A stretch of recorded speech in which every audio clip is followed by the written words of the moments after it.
Il a passé une bonne partie de sa vie à l'île de Ngor, sous le soleil, sous la pluie, contre vents et marées, dans ce cadre où il trouve et retrouve sa source d'inspiration. Le berger de l'île de Ngor, de son vrai nom, Abdoulaye Diallo.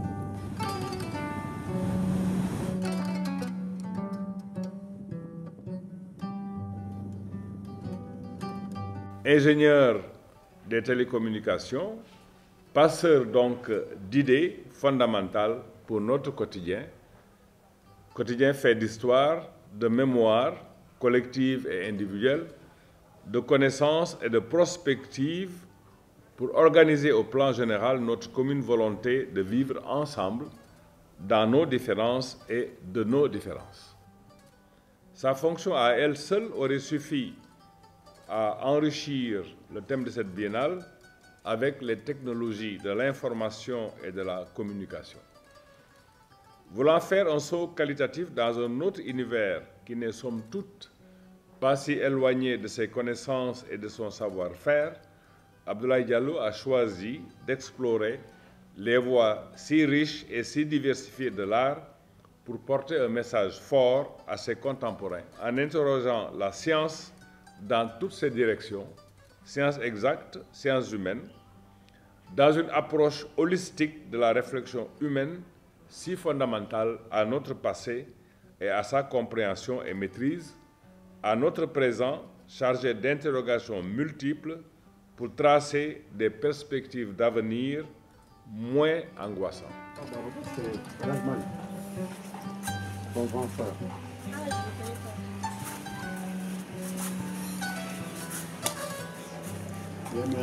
Cher berger, c'est par l'une de tes toiles que nous avons été présentés l'un à l'autre. Et j'ai suivi cette toile sur ton île. C'était en 2013. J'y ai découvert ton hospitalité. Sur les traces de tes ancêtres peuls des gravures rupestres, tu revis la marche mouvementée des siècles. Tu rappelles que les migrations liées à la dureté de vie et aux problèmes écologiques existent depuis l'aube des temps. Lorsque tu convoques les écritures du monde, avec parfois une connotation kabbalistique, tu nous rappelles que la quête de la connaissance doit être entreprise du berceau à la tombe. Lorsque tu illustres Mandela, géant de la liberté, tu nous indiques que le chemin est l'endurance. Tu déranges, tu émerveilles, tu instruis par la magie de l'image qui ne traduit pas la vérité. Ainsi, par l'émotion, la diversité des matériaux, ta palette mixte, tu fais un clin d'œil à la diversité, à la cohabitation harmonieuse dans la différence, bref, à l'entente qui puise sa source dans l'amour et dans l'empathie.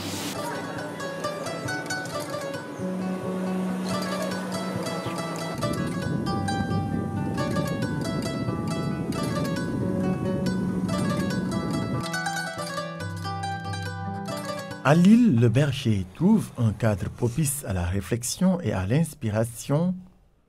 Pour lui, l'île constitue un espace d'enracinement et d'ouverture, ouverture à Allah subhanahu wa ta'ala, mais aussi à l'homme.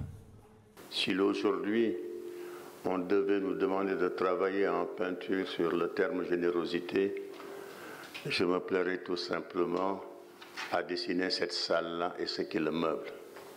Qu'il s'agisse de l'environnement, changement climatique, de la mondialisation, la loi du marché, de la science, intelligence artificielle ou de la politique, démocratie, quel que soit le territoire, les règles adoptées et acceptées ne peuvent fonctionner que si ceux à qui elles sont destinées sont suffisamment informés sur la marche du monde pour faire des choix éclairés de politique publique. C'est ce qui nous propose cette exposition, Quelle humanité pour demain, sous la direction de cet éminent professeur, M. Magui Kassé, je vous le nomme. En face de vous, mesdames et messieurs, ces hommes et femmes aussi devrais-je dire, qui eux ont compris que chacun a une part au bonheur des autres.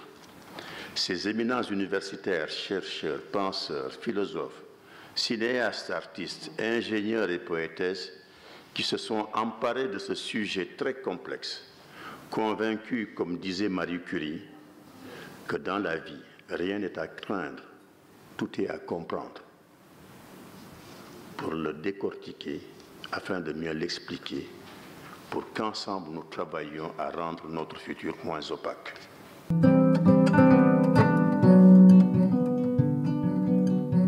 Des jours avant, une équipe de jeunes et de femmes s'est mobilisée sous la conduite du professeur Magaye Kassé et le comité d'organisation pour l'acheminement des œuvres. D'abord, l'emballage, le transport à pied, par la traversée et par tous les moyens du bord.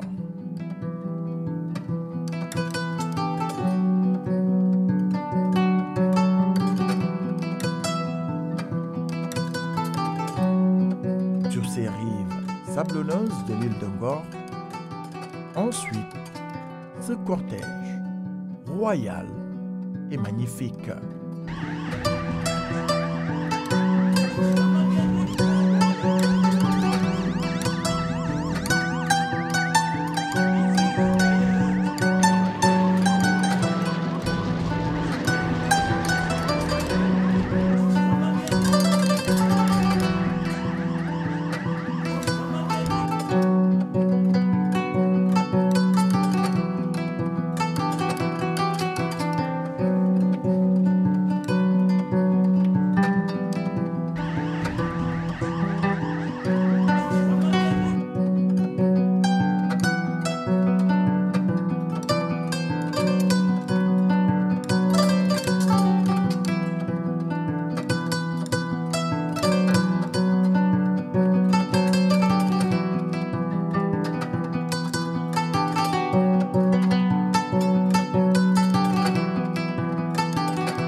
Humanité pour demain, thème de l'exposition du berger de l'île de Ngor à l'occasion de la Biennale de l'art africain contemporain Dakar 2018.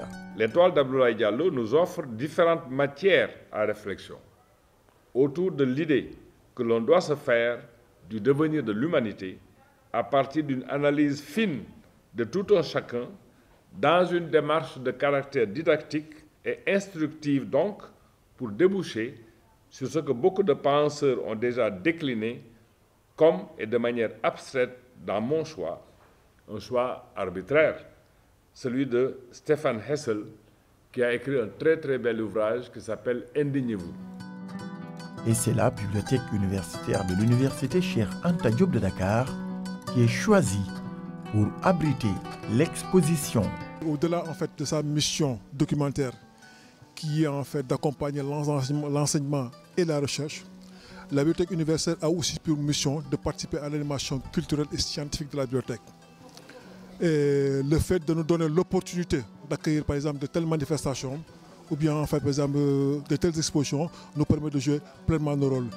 Et parmi ces visiteurs, les journalistes culturels reconnus pour leur esprit critique. Quelques clichés à voir, absolument. Quand j'ai eu mes 5 ans, je me suis dit, tiens, je vais aujourd'hui leur rendre hommage. Donc je suis parti avec une petite embarcation aux îlots de la Madeleine et c'est de là que j'ai commencé la performance. De la Madeleine, en mer, on a été jusqu'à Gorée pour rendre hommage donc, aux esclaves et aux captifs. La blouse que je portais pendant 5 ans, qui était la seule mémoire qui pouvait restituer un petit peu ces 5 années de vie ensemble, que j'ai positionné ici un petit peu sous la forme d'un neurone pour ce que représente cette cellule du système nerveux. Cette blouse, je l'ai enlevée et je me suis dit que tiens, je vais l'offrir au génie. Et sa touche est bien appréciée par le monde de l'art sénégalais et étranger. En atteste cette visite de l'ambassadeur des États-Unis d'Amérique, du président de la République du Cabo-Verde, ainsi que différentes personnalités du Sénégal, tous ont apprécié diversement l'exposition. Les toiles du berger nous parlent beaucoup, à nous les femmes, et on les trouve très belles. Et ces couleurs vraiment, c'est des couleurs qui nous parlent beaucoup. Le mariage de couleurs qu'il fait, les matériaux qu'il utilise, tout dans ça reflète un peu la femme. L'Assemblée nationale est heureuse d'être là à travers la Commission Culture et Communication. C'est une période d'effervescence artistique du Sénégal, la biennale. Les talents des Sénégalais sont bien connus et ils continuent. C'est-à-dire que véritablement il y a une continuité dans le génie artistique des Sénégalais. Et Abdoulaye Diallo en est une des figures montantes et marquantes aujourd'hui. Je suis profondément touchée par le travail de mon ami Abdoulaye et par l'intensité du travail des couleurs et par le message qu'il fait porter à toutes ces toiles. Je trouve ça magnifique et je trouve que ça les met tellement en valeur parce qu'il a la chance de faire des œuvres phénoménales et elles sont majestueuses. Alors dans son atelier, elles sont déjà superbes, mais il n'y a pas l'espace et le recul qu'on peut avoir pour pouvoir les découvrir. Donc là, c'est un plaisir pour moi de les voir avec de l'espace, avec de la lumière, avec un autre accrochage et de pouvoir en profiter, de voir... Et puis le travail des matières qu'il a, le travail des couleurs, il prend toute son ampleur ici sur ces murs blancs et avec ses éclairages. Donc je suis très fière de son travail.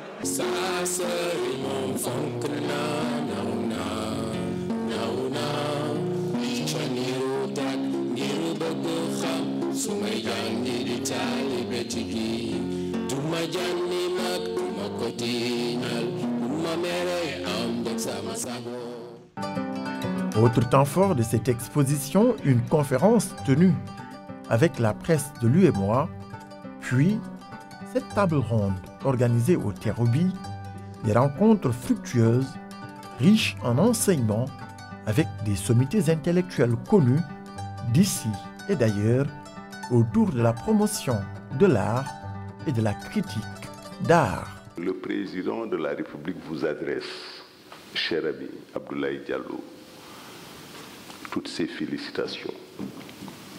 Et à travers vous, ses encouragements à toute la communauté artistique et intellectuelle de notre pays qui, avec ce symposium,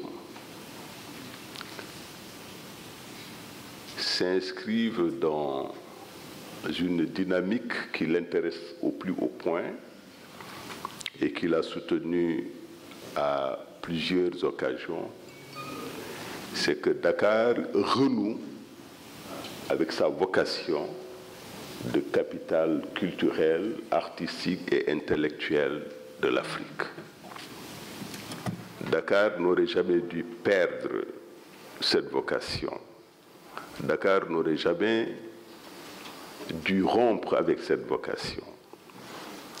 Parce que Dakar a abrité quand même le premier festival mondial des arts nègres. Notre symposium participe incontestablement de cette renaissance, de cette réconciliation de Dakar avec sa vocation. Je voudrais remercier l'artiste Abdoulaye Diallo. Quand j'ai pris service comme premier serviteur de l'université Cheikh Anta Diop de Dakar, j'ai dit à mes plus proches collaborateurs, je ne connais qu'une seule façon de changer la mentalité des gens, c'est de changer l'environnement dans lequel ils vivent. Monsieur Diallo, vous avez participé à changer l'environnement dans lequel vivent nos étudiants et vous contribuez à changer leur mentalité dans le sens positif.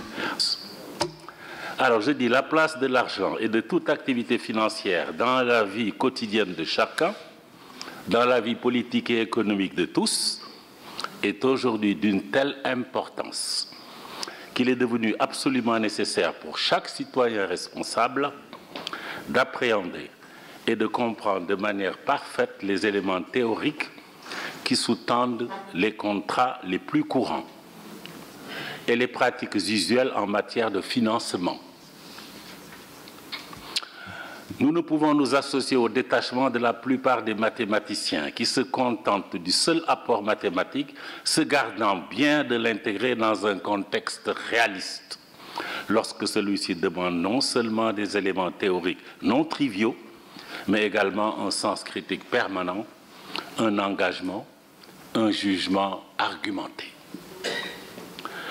Il faut mettre en garde contre le volontaire hermétisme des pratiques financières, préparer les futurs gestionnaires et pourquoi pas le grand public à une lecture attentive des contrats proposés et les former à une autonomie de calcul et de décision qui, seule, pourra leur permettre d'éviter les pièges des mandarins de la finance.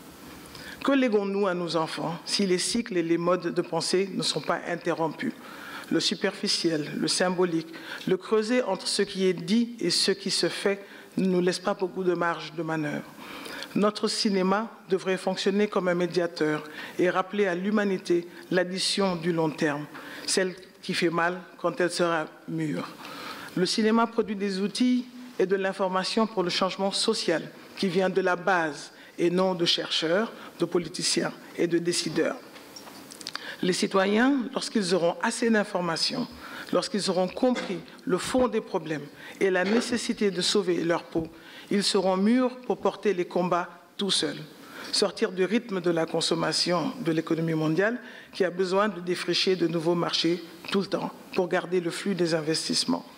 Le professeur Alioune Sall a dit que c'est l'économie qui devrait travailler pour nous et non le contraire. Comment dessiner les mécanismes qui apportent le bien-être?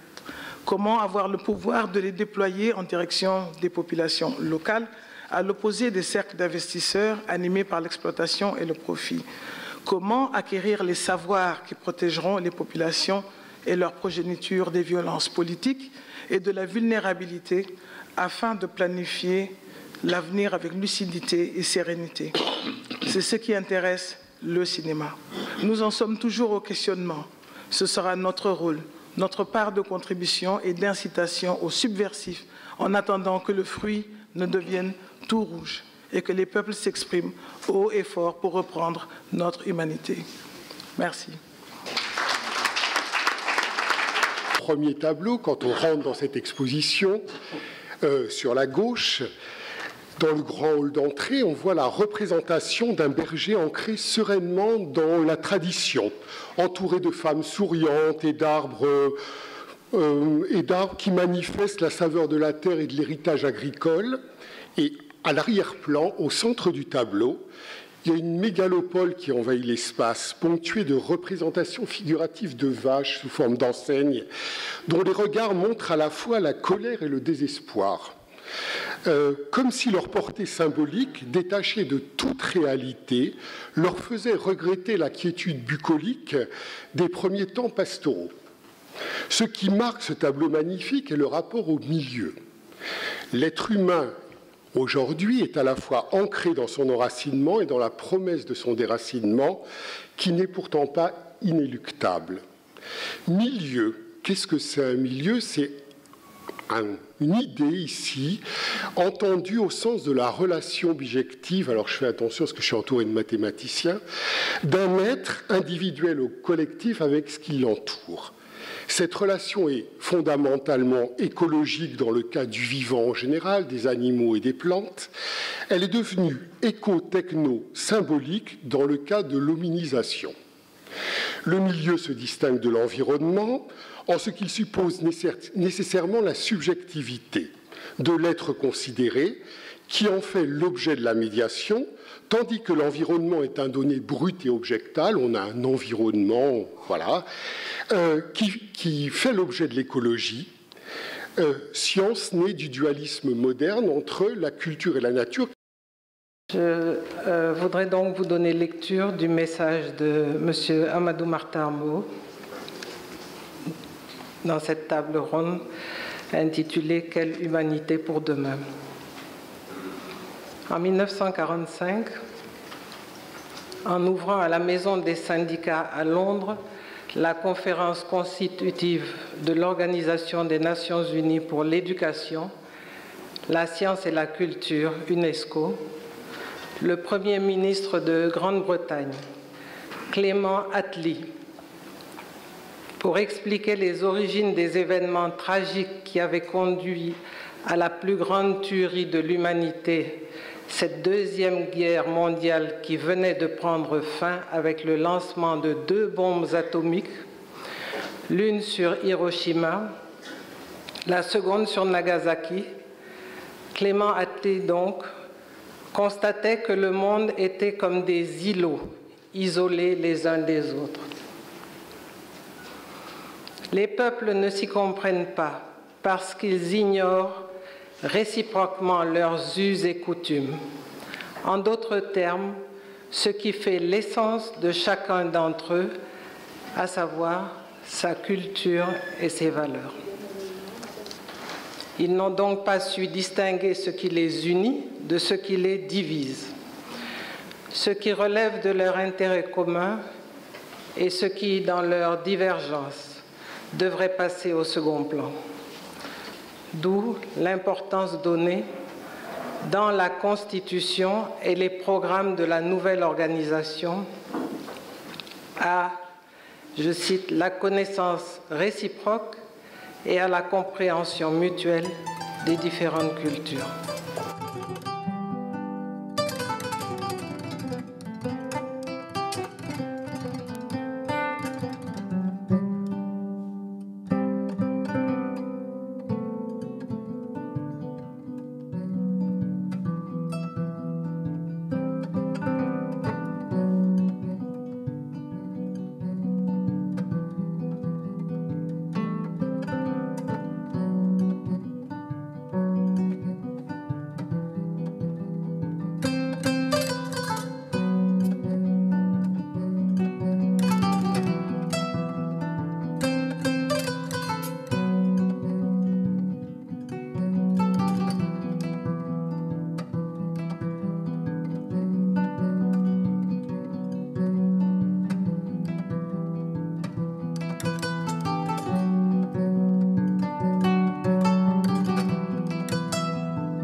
Comme pour traduire toute la richesse de ces tableaux, réalisés des mains de maître par celui qui se laisse facilement emporter par notre devenir dans un monde en pleine mutation. Ceci a permis au professeur Magaye Kassé de dire la thématique de l'exposition de l'artiste Abdoulaye Diallo, pour toutes les questions qu'elle pose implicitement, pourrait se résumer en une seule, porteuse de réflexions multiples autour d'un concept lui-même suggestif, à souhait d'une littérature universelle que porte toute création qui se lit et se laisse lire à l'aune des vécus multiples et diversifiés. Ces propos du professeur Kassé attestent, si besoin en est, du talent du berger, de la bergerie à la galerie, où toutes ces œuvres sont exposées au grand public. Notre plaisir est immense puisque fondé sur la beauté, l'intérêt et la réflexion nés de l'esthétique et du trait plastique caractéristique des œuvres du berger de l'île de Ngor, Abdoulaye Diallo, que j'appelle en plus et depuis peu, pour ma part, le peintre de la gestation. Cet ingénieur des communications, des télécommunications, pétri de savoir scientifique, nous invite par l'art, dans ses fonctions fondamentales, à partager des réflexions venues à maturité, venues à maturité pour penser notre humanité d'aujourd'hui dans une trajectoire à plusieurs variantes pour la refonder dans ses valeurs fondamentales, faites de beauté, de partage, de solidarité, de sensibilité, dans lesquelles l'homme se réconcilie avec lui-même pour rencontrer l'autre dans sa différence et sa complémentarité. Nous trouvons dans la création de cet artiste qui bouleverse certaines conceptions de l'art, une des idées fondamentales de Hegel, qui définit aussi une des fonctions de l'art, au-delà de la relation immédiate qui suscite reconnaissance de soi dans le dit, interrogation productive de sens dans le trait esthétique, comme la réponse aux interrogations du monde données par le tableau « L'Afrique, terre d'une nouvelle humanité », émotions multiples comme ces demoiselles de Khouroumbouki ou le cri des enfants dans une belle intertextualité qui frise l'intermédialité dans la référence explicite à Youssou Ndour, Xale yaa ngi jooy mag yee leen tiital. Cette idée est celle-là. Je cite, dans l'art, il faut voir non je ne sais quel jouet plaisant ou agréable, mais l'esprit qui se libère des formes et du contenu de la finitude, la présence et la conciliation de l'absolu dans le sensible et l'apparence, un déploiement de la vérité qui ne s'épuise pas dans l'histoire naturelle, mais se révèle dans l'histoire universelle. Fin de citation. Hegel de poursuivre. Dans le domaine de l'art, l'homme embrouillé cherche la région d'une vérité substantielle, plus haute en qui les oppositions et contradictions du fini pourraient trouver leur solution et la liberté sa satisfaction complète. C'est la région du vrai en lui-même, non du vrai relatif. Ce faisant, et il faut le dire d'emblée, la peinture d'Abdoulaye Diallo est d'abord pensée et devient pensée agissante dans une dynamique d'appropriation du sujet et des thèmes de son exposition, Quelle humanité pour demain, dans la totalité de leurs énoncés. Elle interroge notre monde dans sa complexité pour en dévoiler les possibles voies d'explicitation et d'explication de son état actuel pour agir sur lui en vue de le transformer pour le bien-être de l'homme. En parcourant l'exposition, on est frappé par la variété des motifs qui chacun influe sur notre devenir, partant de la situation actuelle façonnée souvent à notre insu et pour des intérêts qui ne sont pas largement partagés, pour tracer les lignes de force d'une humanité nouvelle. Ce dernier aspect est formulé de manière interrogative et interpellative en même temps pour inciter à s'arrêter sur des séquences temporelles qui risquent de manière durable d'affecter, dans les effets produits, notre vie sur cette terre, cette planète qui est notre bien commun. Le fil conducteur qui détermine les lignes de force qu'on impose à l'homme dans la dualité de genre qui le caractérise, c'est la course au profit qui fait fi des équilibres nécessaires à son épanouissement.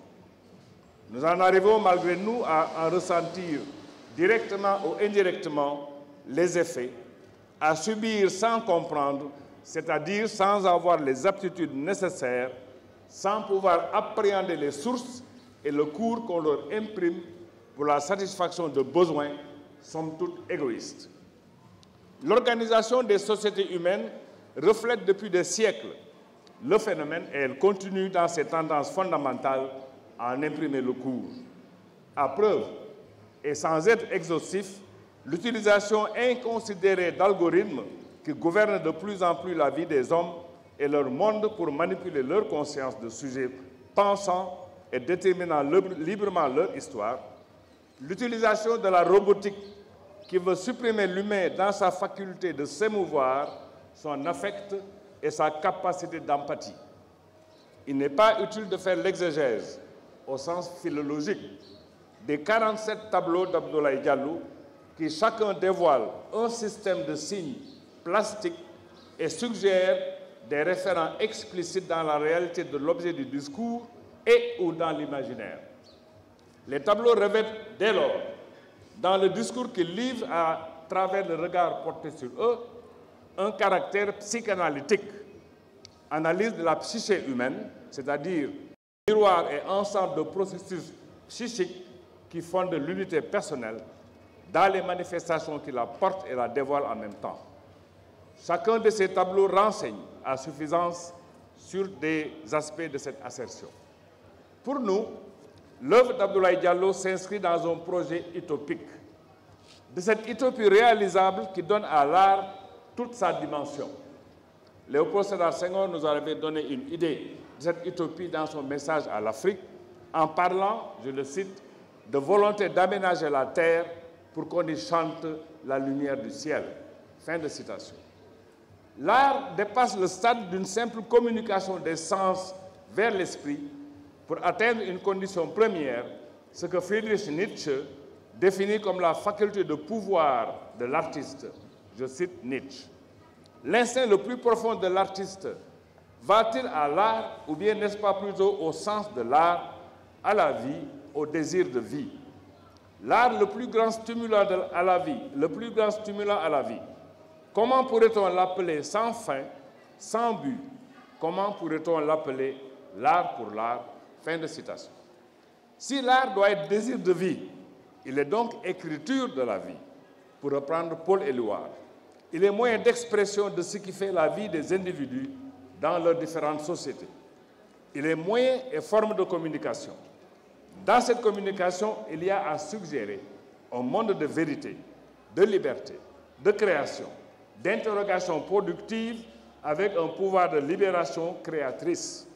L'artiste nous prête donc ses yeux pour voir le monde, pour mieux voir le monde, l'interpréter en vue de sa transformation, comme nous l'avons dit tout à l'heure. C'est ainsi que l'œuvre d'Abdoulaye Diallo est dans le même temps de sa contemplation, contemplation au sens ici d'une application profonde de l'esprit à un objet esthétique, un avertissement aux hommes pour fonder une nouvelle humanité, réconciliée avec elle-même, dans une harmonie à retrouver avec la nature, mais toute la nature est ce qu'elle a offert, loin des robots mimétiques et de la loi de Moore, à la loi pour donner à l'apprécier, en tournant le dos résolument à la loi du profit sans limite ni frontières. C'est ce que nous offrent les 4 maîtresses du berger de l'île d'Ongor. Génie protecteur, gardien du temple de notre univers. Me vient à l'esprit cet extrait de Plutarque, relatif à assurément l'exposition du berger de l'île d'Ongor. Par sa richesse, rappelons-le, participera de ce formidable élan pour tendre vers plus d'humanité pour les générations à venir. Passeur qu'il est d'émotion, de sensibilité et de réflexion féconde, c'est ce que suggère le tableau Love Supreme, clin d'œil appuyé au jazz, à John Coltrane, dont la spiritualité dans la musique a unifié le monde des sensations, des sentiments, de fraternité, de richesse du divin dans l'homme de l'Inde à l'Afrique, de la kora au saxophone. À la contrebasse d'une jeunesse qui monte comme une sève nourricière avec Esmeralda Spalding, hymne aussi au prince de la nuit, Miles Davis, prélude à une aube en bleu et en couleur pastel, à Lady Di, Billie Holiday avec Strange Fruit, composé par le syndicaliste Abel Meeropol, alias Lewis Allen, et dont la souffrance portée à son summum a posé les jalons des luttes africaines, américaines, entre autres. La recherche de plus de liberté et de fraternité parmi les humains et parmi les civilisations. Merci Abdoulaye Diallo. Sublime, parfait, beau, magnifique, aucun qualificatif n'est de trop pour saluer ces œuvres, des œuvres qui nous interpellent tous face à notre avenir, eu égard aux actes parfois négatifs que nous posons au quotidien. La mémoire collective est ainsi interpellée en nous interrogeant sur quelle humanité pour demain. Monsieur le ministre de la Communication, Monsieur le ministre du Travail,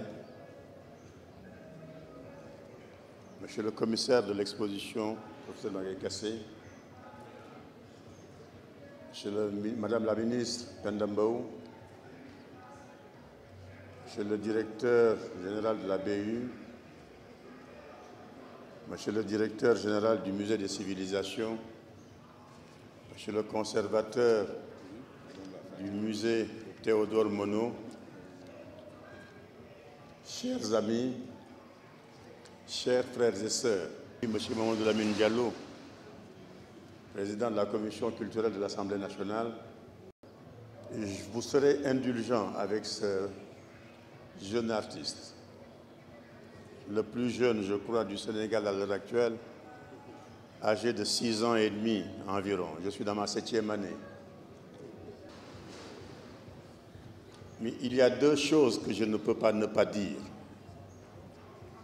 Pourquoi je suis aujourd'hui dans ce laboratoire de diffusion du savoir? Et si j'ai le droit à monsieur le professeur Magaye Kassé, qui est venu voir son ami sur l'île de Ngor et qui l'a convaincu de la nécessité de sortir de cette île pour présenter le travail de 5 années environ. Il me l'a suggéré à un moment où j'étais sur le thème assez large, totalement abstrait, de quelle humanité pour demain. J'étais très heureux et par la suite très honoré par l'autorité de l'université en la personne de monsieur le professeur Ibrahima Thioub, qui a tout de suite donné son accord, et monsieur le directeur de la bibliothèque universitaire, devrais-je dire bibliothèque centrale, monsieur Aaron Ndiaye, qui ont marqué tout de suite leur accord en me disant que cet espace est à ta disposition. J'étais heureux parce que tout simplement, une des plus belles villes du Sénégal s'était proposée de m'accueillir. C'est la seule ville, comme dit monsieur le recteur, de 100 000 habitants, où chaque citoyen se lève le matin pour dire « je pense que ». C'est aussi une ville qui est meublée d'au moins 95% d'une population qui a moins de 30 ans, entre 18 et 30 ans, donc des garçons et des filles qui sont venus pour se meubler les cerveaux. Et comme me disait feu mon beau-père, maître Babacar Niang, apprenez à meubler vos cerveaux avant de pensez meubler vos salons, puisqu'un cerveau bien meublé vous arrache de la pauvreté et de la misère. J'étais donc heureux et honoré pour ces raisons-là. Maintenant, pourquoi est-ce que j'ai décidé de travailler sur la base du chiffre de la vie, 47 œuvres annoncées et 49 œuvres aujourd'hui? J'ai l'habitude de dire qu'une œuvre ou un concept, tant qu'il est à la portée de l'artiste, il peut à tout moment subir son corps ou son esprit. J'étais parti effectivement sur 47 professeurs. Je suis arrivé à 49, mais qui m'installe toujours dans mon 47. 49, 13, donc 4, et 49 carrés de 7. Donc le 7 arrive. Et on reste toujours donc, dans ce que je crois être le chiffre de la vie. Ces 49 œuvres vont traiter de différents chapitres de notre existence. Nous avons, pour traiter du thème « Quelle humanité pour demain ?»,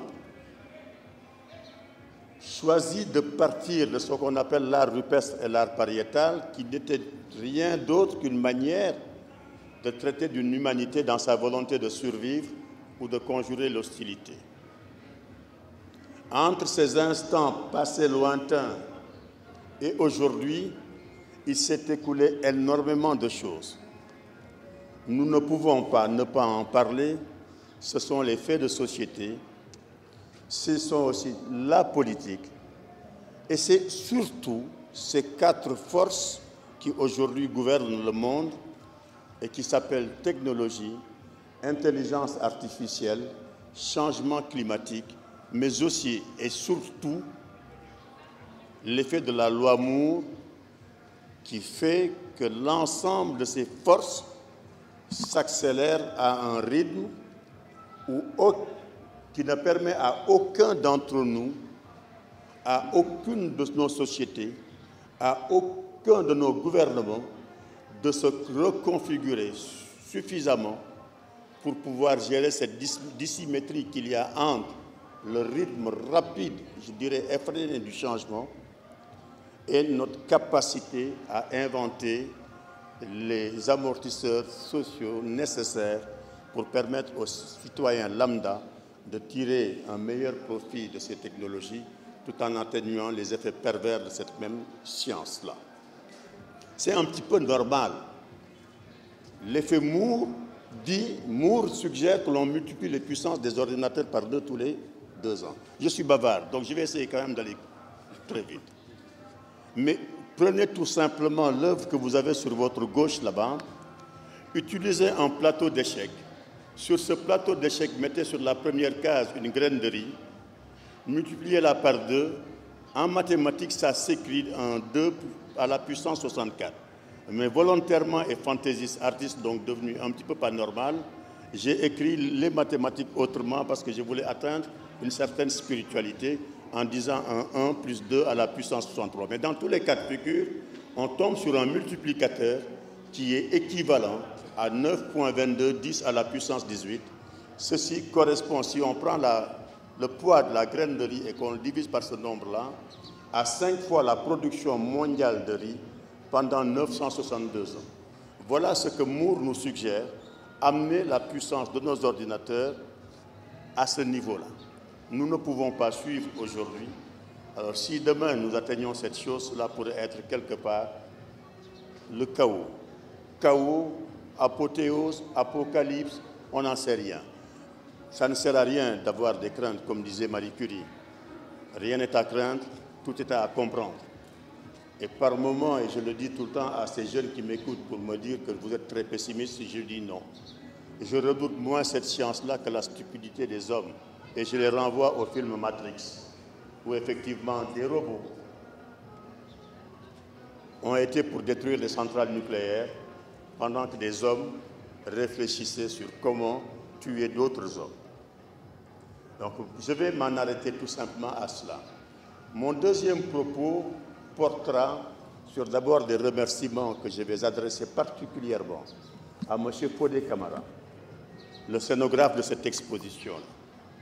Quand le professeur Magaye Kassé m'a suggéré de venir occuper cet espace, c'est normal, ça c'est l'ingénieur qui revient. Et comme disait Einstein, une inspiration représente 1%, 99% d'une réussite, c'est de la transpiration et de l'organisation. J'ai fait donc appel à M. Fodé Camara. Nous avons ensemble visité cet espace et je lui ai demandé de me faire une offre.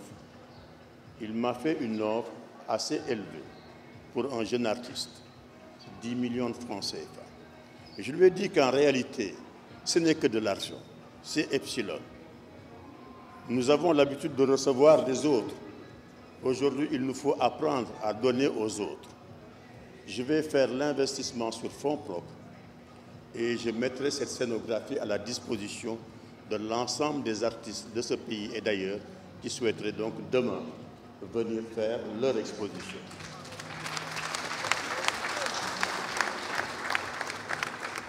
La deuxième chose, c'est normal. J'ai cherché, je voulais offrir toute l'exposition à la Bible. Des étudiants m'ont rattrapé un jour pour me dire « Tonton, cette expo ne doit pas quitter l'institution ». J'ai dit « Je vous comprends ». Mais j'avais déjà pris l'engagement de faire voyager cette exposition et des universités extérieures souhaitent la recevoir. Je ne peux pas revenir sur ma parole, mais on va tenter une chose.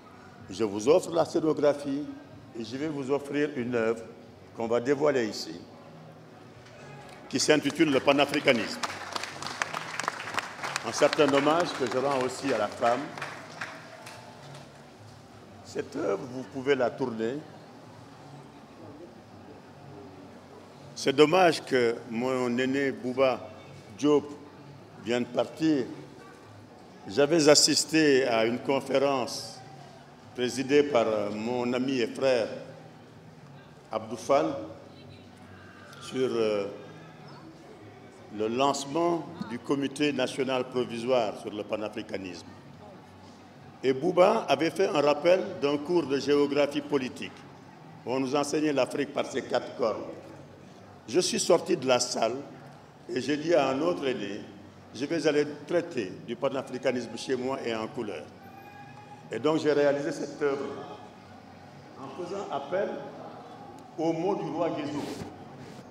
Ce mot que nos parents avaient utilisé pour la première assemblée générale. Ce mot que nos parents avaient utilisé pour la première assemblée générale du grand syndicat africain qui s'intitulait l'UGETON. Et qui disait que si tous les fils du pays venaient par les mêmes assemblées, boucher les trous de la jambe percée, le pays serait sauvé. Je considère ce mot comme premier mot panafricaniste. Et c'est vers les années 1860. Je suis tout le temps rebelle quand on fait et d'autres en référentiel 1900. Donc je suis parti de cette jarre de loi Guézo.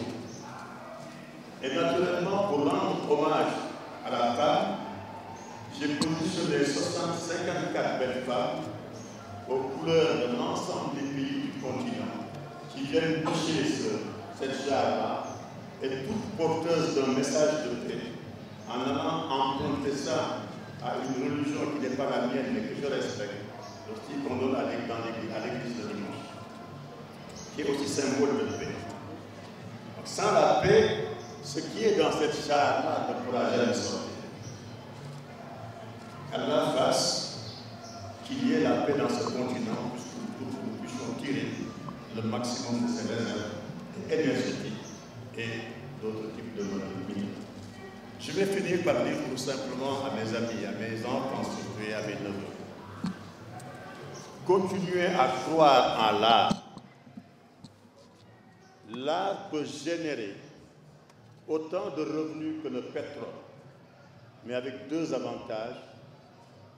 L'art ne pollue pas, et avec l'art, il n'y a pas risque de guerre. Et quel que soit le génie fou de l'homme à aller vers ce qui tue ou ce qui fait mal, restez dans l'art parce que l'art transforme tout en beauté. Je vous remercie. Cette belle contribution de l'artiste peintre Abdoulaye Diallo, ou alors le berger de l'île de Ngor pour cette biennale, a été l'occasion pour le ministre de la Culture Abdoulatif Coulibaly et son collègue en charge du travail Sambassi d'effectuer le déplacement.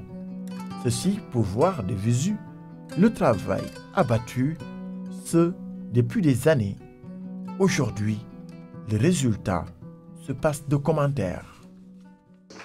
Monsieur le ministre du Travail, chargé des relations avec les assemblées, mais à chaque fois que j'entre dans cet espace, chaque arbre, chaque pierre, chaque coin de rue me rappelle quelque chose. On plonge dans un passé merveilleux où j'ai passé au moins 6 ans dans ce temple du savoir. 4 ans pour faire ma maîtrise en droit et 2 ans pour faire un diplôme de journalisme. C'est vous dire, chers étudiants, cet endroit m'est familier d'une certaine manière et c'est toujours avec beaucoup de plaisir, mais le cœur chargé d'émotions que je vous retrouve. Je voudrais vous dire comment j'ai connu Abdoulaye Diallo. Mon rapport à l'art est un rapport très simple. C'est un être qui se présente devant le beau, qui l'aime, qui le sent ou ne le sent pas. Je suis arrivé un jour pour découvrir une exposition au musée Théodore Monod. J'étais en face d'un tableau sur lequel je lisais beaucoup de choses. Mais j'avais été frappé par le fond rupestre de ce tableau. Abdoulaye, je ne sais pas pourquoi j'aime le rupestre. Je ne sais pas. Peut-être c'est ma nature. Je suis quelqu'un de nostalgique. J'aime le passé. La preuve, j'ai commencé par parler de mon passé ici à l'université. Et quand je vois quelque chose qui est du passé, je deviens mélancolique et nostalgique. Et cette mélancolie, cette nostalgie m'ont orienté vers le tableau que j'observais. Et je disais, mais qui a fait ce tableau? Il se trouve que juste à mes côtés se trouvait Abdoulaye. Il a esquissé un sourire en disant, c'est un apprenti artiste qui a fait ça. Je dis bravo, je mérite cet apprenti alors. C'est un apprenti qui a fait ce chef-d'œuvre, bravo à vous. Et nous avons, à partir de cette date, fait connaissance. Il y a une relation qui me plaît beaucoup, à tout bon début, au point qu'il m'a fait l'amitié de me proposer d'écrire un article dans le catalogue de cette exposition. Merci pour cette générosité d'âme. Mais c'est le propre également des artistes. Ils sont généreux et parfois naïfs. Et ce qui me frappe dans les œuvres que j'ai découvertes ici, mais celles que j'ai eues également par le passé, c'est la maîtrise technique sur les couleurs.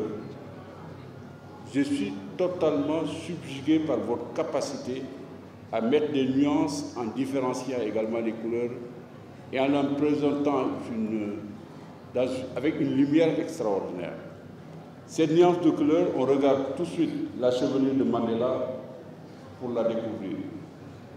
On fait apparaître de façon extraordinaire le gris, le noir, le blanc. Je ne sais pas comment vous faites, mais vous êtes un maître. Merci. Ma présence ici n'est pas simplement une présence pour découvrir et contempler la beauté et l'esthétique. C'est un devoir et j'exerce une responsabilité en ma qualité de ministre de la Culture de tenter de découvrir tous les lieux où se passe la Biennale de Dakar. Parce que nous croyons et nous pensons sincèrement que le Sénégal tient par cette biennale un véritable vecteur d'intégration dans le monde africain, dans la communauté internationale artistique, mais également un vecteur d'attractivité pour notre pays. Je peux vous dire aujourd'hui que tous les hôtels de Dakar sont pleins, au moins pour les 10 jours qui viennent. Point de place, quasiment. Nous avons reçu énormément de monde. C'est ça la force de la culture et la force de l'art. Tout ce monde qui s'est déplacé, des États-Unis, d'Amérique, d'Europe, de partout, ce monde est venu pour contempler l'art, la production de l'art contemporain africain, mais également d'observer ce que nous sommes capables de faire et comment nous sommes organisés. Il y a dans les IN, c'est la partie officielle organisée par l'État, un peu plus de 75 artistes. Il y a 200 offres. Il faut savoir que dans une biennale, il y a une partie qui est gérée naturellement par le gouvernement qui l'a organisé à travers le secrétariat de la biennale. Mais le plus important encore en termes de production et d'exposition, c'est l'offre. 200 offres, et ça c'est la partie privée. Ça veut dire l'engagement des artistes qui payent de leur poche pour exposer la production de notre pays et d'ailleurs. Et je trouve ça fantastique. Et c'est là qui me fait dire, en fait, la Biennale Dakar est une association heureuse entre le public et le privé. Bravo à Blaye pour avoir dépensé 10 millions pour faire ce beau spectacle. Et je suis convaincu que l'avenir d'un pays réside entre les mains de ses citoyens qui travaillent à côté de leur gouvernement et en parfaite symbiose et en harmonie. Vous l'avez réussi, vous en avez donné la preuve. Merci à vous. Je voulais également dire que la Biennale 13e édition s'efforce d'être la Biennale de tous les Sénégalais parce que pour la première fois, nous avons installé un pavillon national où s'exposent un peu plus de 100 artistes choisis à Dakar et dans les 14 régions du pays. Je trouve que le commissaire Viediba a réussi une prouesse en exposant des artistes qui viennent de Kolda, de Kédougou, de Fungolemi et d'ailleurs. C'est ça l'objectif de la Biennale. Faire participer tous les acteurs. Il ne nous paraissait pas non plus concevable que le Sénégal organise la Biennale la plus importante de l'art contemporain africain dans le monde actuel et qu'on n'ait pas un pavillon sénégalais digne de la hauteur de nos artistes et de leurs talents. Nous l'avons fait en invitant 2 pays frères. Ceux qui auront l'occasion de visiter cette exposition se rendront compte de la qualité de la production, des capacités de création de nos artistes. La première fois que j'ai vu le tableau de Ablaye, j'avais pensé honnêtement que ces chiffres et autres étaient des scories sur l'œuvre. Mais quand il m'a expliqué son origine professionnelle, j'ai vite compris. La maîtrise de la géométrie sur le tableau, je ne dis pas l'exagération des chiffres, mais en tout cas ce fétichisme quasiment des chiffres qui apparaissent, traduit l'être et l'artiste, mais l'artiste ne départ pas l'être qu'il est, son passé, son histoire propre également. On s'en est rendu compte d'ailleurs tout à l'heure quand il parlait, c'est l'évocation des chiffres, quelquefois moi qui me font tourner la tête, mais enfin, ça fait partie du monde. C'est d'ailleurs la mathématique, qui sont la poésie, comme disait Senghor, des sciences. Senghor disait que la mathématique est la poésie des sciences. Vous êtes un mathématicien et ça se voit. En tout cas, c'est fait un plaisir inouï d'être parmi vous. Je n'aurais pas fait cette explosion, j'aurais manqué quelque chose dans cette biennale. Merci Magaï, vous n'avez pas eu besoin d'insister, ni Ablaye. Je savais que je serais là, mais étant totalement pris par ailleurs, vraiment, je pense que je vais m'en arrêter là en félicitant Ablaye et en félicitant le commissaire de cette exposition. Magaï, qui est un critique littéraire émérite, très compétent. Pour la raison pour laquelle, à chaque fois que je prends la parole devant lui dans une exposition, je ne sais pas quel impair je vais connaître, je lui dis, parce qu'en réalité, je ne suis pas un connaisseur de l'art. Je suis simplement un amoureux de l'art. Et ça s'arrête là, point. Merci à vous tous d'être venus. Bravo et félicitations.